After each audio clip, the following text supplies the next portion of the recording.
Deixo-vos a paz, apresenta a você o curso bíblico Examinai as Escrituras, mensagens de verdade e paz para o seu coração, apresentado por Ronaldo Mendes. Tema 7. Normas, conduta e vida cristã. Se você perguntar a uma criança com quem ela quer se parecer quando crescer, ela dirá com toda simplicidade: quero ser como o papai ou como a mamãe. Na verdade, quando ela atinge a idade adulta, parece esquecer do seu alvo de criança. As boas normas ensinadas pelos pais quase sempre já não fazem mais sentido em sua vida. E ao trilhar seus próprios caminhos, a vida pode se tornar amarga e ter consequências dolentes. Deus também espera que nós, como seus filhos, portemos segundo as suas normas ditadas para o nosso bem. Como você as tem praticado? Normas para um santuário vivo. A que Deus compara o corpo humano? Acaso não sabeis que o vosso corpo é santuário do Espírito Santo? 1 Coríntios 6, verso 19. Portanto, ele disse: sede santos, porque eu sou santo. 1 Pedro, capítulo 1, verso 15. Seu desejo é de sempre habitar com seus filhos. No início foi assim. Veja Gênesis, capítulo 8, versos 8 e 9. Após o pecado, Deus ordena a construção de um santuário móvel no deserto. Êxodo 25, verso 8. E posteriormente um templo em Jerusalém, onde ele se encontrava com seu povo. 2 Crônicas, capítulo 7, versos de 1 a 3. Depois, Deus marca a sua presença entre os homens na pessoa de Jesus. João, capítulo 1, versos 1 e verso 18. Ao Jesus subir ao céu, Deus passou a habitar no coração do próprio homem através do Espírito Santo. João 15, verso 26. Desta forma, nos tornamos um templo vivo, pessoal e individual do Santo Espírito. João 14, versos 26 e 27. Imagine você, todo limpo, de roupas brancas como a neve, ser convidado a morar numa casa toda desarrumada, suja, desorganizada e muito lixo espalhado por todo lado. Você não se sentiria bem, não é mesmo? Pode ser que você até mesmo tentaria entrar, mas o ambiente não seria compatível com o seu caráter. Amigo, assim se sente o Espírito Santo quando vem para habitar no homem e este não oferece as condições favoráveis à sua habitação. Quase sempre ele chega até entrar em muitos corações para cear com eles, mas muitos não querem permitir a limpeza completa de seu coração. Depois de muito se esforçar, o Espírito Santo, rejeitado, sai à procura de outra morada. Mateus 13, versos de 1 a 9. Deus deseja organizar a sua casa espiritual, física, social e moral. E creio que Ele já começou em você esta obra. Permita-o concluí-la. Deus almeja que você tenha também boa saúde física quanto a espiritual. 3 João, verso 2. Por isso, Ele estabeleceu normas básicas e ao alcance de todos. Sempre Deus começa pela alimentação, e esta poderá definir também nossa vida eterna ou morte eterna. Vejamos. Alimentos saudáveis para o homem. Quais os alimentos saudáveis indicados por Deus ao homem? Toda erva verde que dê fruto, que dê semente, vos será para mantimento. Gênesis capítulo 1, verso 27. O homem se alimentava apenas de vegetais. Ainda não havia morte nem de animais para servirem de alimento ao homem. Um certo dia, Adão e Eva comeram de um fruto que Deus ordenara não comer, e com isto pecaram.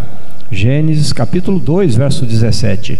Após o pecado invadir nosso mundo, desencadeou a morte. Mesmo antes do dilúvio, a Bíblia registra a distinção entre animais limpos e imundos. Quando a arca que Noé construiu estava pronta, Deus suscitou os animais para se salvarem das águas do dilúvio, vindo de todos os lados, de par em par. Eram 7 casais dos animais limpos e um casal dos animais imundos. Gênesis capítulo 7, verso 2. Quando a arca pousou em terra firme, não havia mais plantas, demoraria um pouco até que brotassem. Então Noé teve permissão para comer carne, matar dos animais limpos, que haviam 7 casais, e ainda assim não prejudicaria a perpetuidade da espécie. Porém, com a ingestão de carne como alimento, agora aquela geração que antes exclusivamente vegetariana viviam mais de 900 anos, viu seus anos de vida serem reduzidos ao que hoje vivemos. 70 a 90 anos. Compare Gênesis capítulo 6, verso 3 e 8, verso 20, com Salmos 90, verso 10. Animais que se podem comer e os que não se podem comer. Animais próprios para alimentos. Os que ruminam e o casco se dividem em dois. Exemplo: vaca, cabra, ovelha e outros. Confira Levíticos capítulo 11, verso 3. Carne, porém, com seu sangue, gorduras, banha, molho pardo e etc., não comerá, quer de gados, quer de aves. O sangue é vida, comê-lo é desrespeito à vida e a Deus. Gênesis capítulo 9, verso 4 e Levítico capítulo 7, versos 22 a 27. Animais impróprios, imundos para alimentos. Exemplo: cavalo, coelho, lebre, tatu, também o porco. Estes vos serão imundos. Levíticos capítulo 11, versos 7 e 8. Leia todo o capítulo 11 de Levítico e conheça mais sobre a lei dos animais, aves e peixes que podemos comer e dos que não podemos comer, conforme determinou Deus. Levítico capítulo 11, versos 46 e 47. Muitos que se dizem cristãos defendem o uso dessas carnes imundas como sendo alimento, dizendo que se você orar, tudo fica purificado. Não acrediteis neles. Isto é uma mentira, semelhante à que Satanás disse a Eva: pode comer que não morrerás. Gênesis capítulo 3, versos 2 a 4. A verdade é que Jesus jamais morreu para purificar as carnes de animais imundos e torná-las alimentos. Ao contrário, ele permitiu que uma legião de demônios entrasse nos porcos e estes pereceram no mar. Marcos capítulo 5, versos de 7 a 14. Você acha que se carnes imundas fossem alimentos, Jesus deixaria isto? Perder toneladas de carnes no mar, enquanto poderia saciar a fome de tantas pessoas? É claro que não. Deus purifica assim pela oração o que ele criou como alimentos saudáveis para os homens. 1 Timóteo capítulo 4, versos 4 e 5. Carnes imundas nunca foram alimentos. Filhos, não continue mais nesses enganos. Creia na Bíblia e Cristo te esclarecerá. Amigo, não queira pecar pelo que você come. Lembre-se que Adão e Eva pecaram por comer do fruto proibido. Gênesis capítulo 3, versos 6 e 7. Os que com conhecimento fazem uso em seus cardápios de carnes de animais imundos estão irritando a Deus. Isaías 65, versos 3 e 4. Estes serão consumidos pelo fogo do juízo. Isaías 66, verso 17. E isto é grave. Ele quer poupá-lo desta futura sentença, ajudando-o a vencer estes apetites pecaminosos. Não destrua sua vida pelo que você come. Romanos 14, verso 15 e verso 21.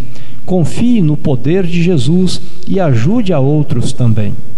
Por que não convém usar bebidas alcoólicas, estimulantes e drogas? O vinho é escarnecedor e a bebida forte alvoroçadora. O homem que por eles se entrega nunca será sábio. Provérbios capítulo 20, verso 1 e capítulo 23, versos 20 e 21. Bebidas alcoólicas, estimulantes, certos chás, drogas e até mesmo café e refrigerantes que contêm cafeína alteram o metabolismo do corpo, embrutecem o cérebro, abalam o sistema nervoso, causam dependência, doenças gástricas e reduzem a capacidade mental e psicológica, diminuindo assim os anos de vida do homem. O uso destes afetam muitas vezes a conduta moral de seus usuários e, consequentemente, influem no relacionamento com a família, com seu próximo e com Deus. Ainda há tempo para você repudiar estes males. Comece agora a abandoná-los e não destrua seu próximo oferecendo-lhe estas drogas e bebidas fatais. 1 Coríntios capítulo 6, versos de 9 a 11 e Abacuque 2, verso 15. A solução para vencer os vícios é Jesus. Sem Cristo nada podeis fazer. João 15, verso 5. Se você convive com algumas dessas dependências, não gostaria de ser libertado agora? Dedicar-se inteiramente como templo para o Espírito Santo e glorificar a Deus no vosso corpo? 1 Coríntios 6, verso 19. Cristo é a libertação. Peça a Deus agora a sua ajuda, e Ele te fortalecerá e te libertará. Conduta e vida moral do cristão. Qual deve ser a aparência pessoal que agrada a Deus? Nesse século de culto ao corpo, corremos o risco de nos entregarmos às modas extravagantes. Exercícios são saudáveis e necessários. Sua roupa pode ser elegante, mas sem causar escândalos. Seus divertimentos devem existir, mas com precauções. Como nos livrar daquelas tentações negativas? A Bíblia nos orienta com segurança. Vejamos, tanto os homens quanto as mulheres devem se vestir com decência e modéstia. Não adorneis com ouro ou pérolas, mas com bom senso e sem escândalos para os outros, pois assim se portaram as mulheres e homens fiéis do passado. 1 Timóteo, capítulo 2, verso 2 e 10. 1 Pedro, capítulo 3, versos 3 a 7. E Deuteronômio, capítulo 22, verso 5. Seja, porém, o homem interior de espírito manso e tranquilo, que é de grande valor diante de Deus. 1 Pedro, capítulo 3, verso 4. Lugares que o cristão não deve frequentar. Ambientes de divertimentos onde há discórdia, violência, escárnio, palavrões, pornografia, imoralidades, espetáculos de encantamentos, práticas ocultistas, desrespeito à vida, à natureza e blasfêmias usando o nome de Deus em vão, conforme Deuteronômio, capítulo 18, versos de 9 a 14. Filhos, lembre-se do 5º mandamento da lei de Deus: honrar pai e mãe, para que prolongue os seus dias na terra e sejam felizes e tenham famílias felizes. Efésios capítulo 6, versos de 1 a 4. Nem tudo que parece belo ou saboroso é bom para a sua vida física, mental e espiritual. Nem tudo que é lícito nos convém. 1 Coríntios capítulo 3, versos 16 e 17. Portanto, glorificai a Deus através do vosso corpo. 1 Coríntios capítulo 10, verso 31. Amigo, permita a Deus cuidar de você em todas as coisas. O mundo vos odeia como odiou a Jesus e apresenta 1001 enganos para que peques contra o seu próprio corpo e contra a palavra de Deus. Mas Cristo veio para verdadeiramente nos libertar. João 8:32. E nos dar condições especiais de segui-lo, com temor e amor a Deus e ao próximo. 1 Pedro capítulo 2, versos 21 e 17. Com todo zelo pela causa de Deus. 1 Pedro capítulo 3, verso 13. Você que crê nas palavras inspiradas como fonte de orientação e realização do homem de Deus, 2 Pedro capítulo 1, verso 21 e 2 Timóteo capítulo 3, verso 16 e 17, buscará agora forças em Cristo para romper com os costumes e hábitos prejudiciais à sua vida. Deus quer te dar vida em abundância, não só aqui, mas também na eternidade. Filipenses 4, verso 13 e João 10, verso 10. Ouça isto com atenção. Deus concede o Espírito Santo aos que lhe obedecem. Atos 5, verso 32. E praticar os princípios de saúde indicados na Bíblia é questão de obediência a Deus. Se você tem falhado, sabendo ou não dessas verdades, atente para este apelo do Espírito Santo. Deus não leva em conta os tempos da ignorância, mas anuncia a todos os homens que se arrependam e se voltem para Cristo. Atos 17, versos 30 e 31. Qual será a sua decisão a partir de agora? Deixe o médico dos médicos, Jesus, cuidar de toda a sua saúde e vida. Este é o meu desejo também para você e sua família. Decida agora e ore comigo. Senhor, sei que deseja tudo de bom para mim e que eu tenha saúde e viva feliz, pois preciso cuidar melhor de meu corpo e mente. Ajude-me a abster de vícios, de bebidas inconvenientes e comidas impuras e viver segundo todos os princípios estabelecidos em sua santa palavra. Assim, o Santo Espírito habitará continuamente em mim e serei uma testemunha eficaz do seu amor e cuidado especial que tem pelos seus filhos. Por Jesus. Amém. Outras informações sobre este e outros temas da Bíblia, entre em contato comigo, Ronaldo Mendes. Visite o blog www.deixovosapaz.blogspot.com ou faça como eu fiz, visite uma igreja adventista do sétimo dia mais próxima de você e ali solicite os seus materiais de estudos bíblicos. Com certeza você se surpreenderá com a sua mensagem. Deus o abençoe em nome de Jesus. Amém.